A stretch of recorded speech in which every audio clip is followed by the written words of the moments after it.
Yo, this is Dctree, and this is Dctree-Nation, the channel on YouTube that covers hoops and heroes. And today we're talking hoops. We talking about San Antonio Spurs, y'all. And I just had to make a video of these guys because lately they've been hooping, and they've been really hooping on like a sneaky level. And I know what I'm talking about when I say it, man. They've been sneaking up on rivals. I doubt that a lot of these teams that the Spurs have beat so far this season saw this butt whooping coming. I honestly don't think they saw it coming because they're surprising me, man. They sneaking up on people like Christian Bale's Batman. Where are you? They sneaking up on people like Spider-Man's Strength. You have a metal arm? That is awesome. Because his voice doesn't match with his strength level. It just doesn't. It just doesn't. They sneaking up on people like that punch on Nate Robinson. Yeah, I had to use a picture for this one. I can't get a copyright strike over that video. I was looking for it, man. Man, that knockout was crazy. But y'all get what I'm trying to say. The Spurs are looking good. They're looking good against their opponents. And I came up with 3 reasons why they're sneaking up on people, why they're surprising their rivals. But before I jump too deep into it, if you like my content, please sub to the channel. Okay, the number one reason why the Spurs are kind of surprising their rivals or sneaking up on people is because they have so many people scoring the basketball. They have like 6 or 7 players that's averaging double figures. So that's very hard to prepare for because you don't know where the scoring is coming from. One night it may come from Murray. The next night it may come from DeRozan. All of a sudden, LMA, gets, a backbone and he starts shooting well. I'm sorry, I shouldn't have said that. But LMA, he starts playing well out of nowhere, okay? Patty Mills comes off the bench and starts lighting up from 3. You just never know where the points are coming from. And don't forget about your boy, Keldon Johnson. Keldon Johnson comes in and he may score 29 points just off the bat, off of layups and just grit and off of rainbow threes. So you never know where the points are coming from. So that gives the Spurs, a little air of, mystery. They don't know where the points are coming from. So you have to make adjustments mid-game depending on the player that is hot at the moment.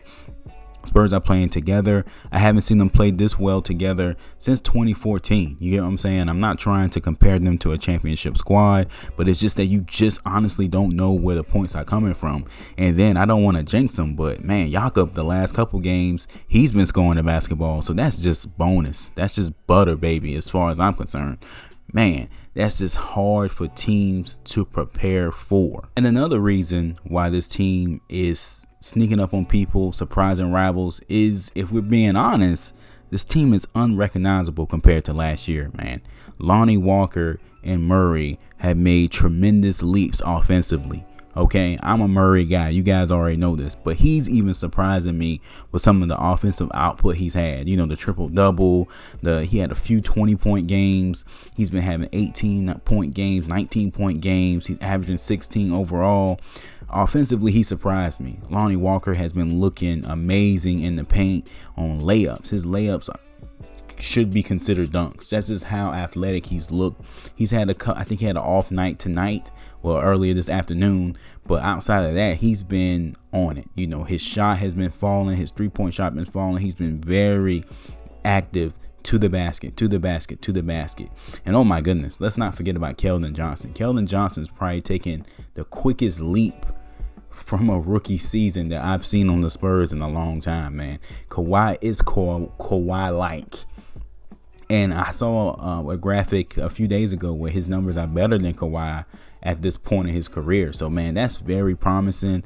This guy brings a level of grit, attitude, intensity, okay, that we need on this team, man. And I think that's hard for other teams to prepare for. That's hard for you to see in the box score. And then his scoring has been spectacular. He had dropped 29 on you, and then the next game he had just focused on rebounding and get like 13 rebounds. He's just a special guy, special player. And then also I'm just surprised by his strength level. I didn't know he was this strong, man. Like, he's really banging with, power forwards in this league when his natural position was probably, at least I thought his natural position was the small forward. He's done a hell of a good job so far. And then that still leaves Vassell. Vassell is so smart, so sneaky. Gets in the passing lanes, deflections, steals, fast break, spring. He has a great first step. Okay, that's another reason why people can't prepare for us, is because we're more athletic than the Spurs of the past. We still have remnants of that awful rumor or that awful tag from years ago of being a boring team, an unathletic team. And I think we're surprising people, man. I remember last game when Murray slammed it down. I forgot this man could dunk. See, another athletic player that we underestimate, even as fans. So I know coaching staffs around the league are surprised. You know, other players are surprised because the Spurs are very sneaky athletically. Okay, very sneaky athletically, and they're surprising a guy that watches every game almost. You get what I'm saying? You know, I watched half of the game today because it was just a little bit too early. You know, I got my baby girl. We got to go to the park and stuff. But you guys get what I'm trying to say, man. I'm very excited for this team. Very proud of this team so far.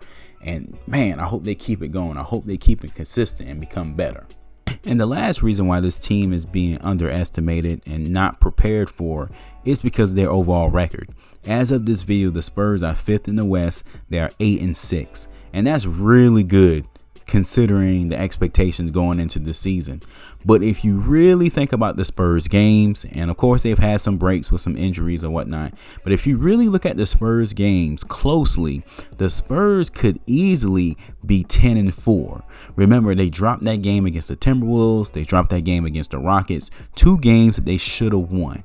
Okay, if you get them at 10-4, they now are like number 2 in the Western Conference. You have a ball bounce here and there, and they're number 1 in the Western Conference. That's how good this team has been playing, and that's very misleading. You look at 8-6, but honestly, a few rookie mistakes out the window, few young mistakes out the window, and they're 10-4, baby, easily. So the Spurs are 8-6, they're optimistic 8-6. And again, this is without Derek White.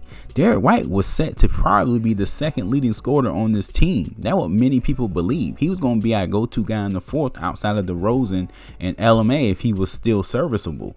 So that's a huge deal. Then you got to take into account that the Spurs have played the champions 3 times already, man, in hard-fought games that could have went either way.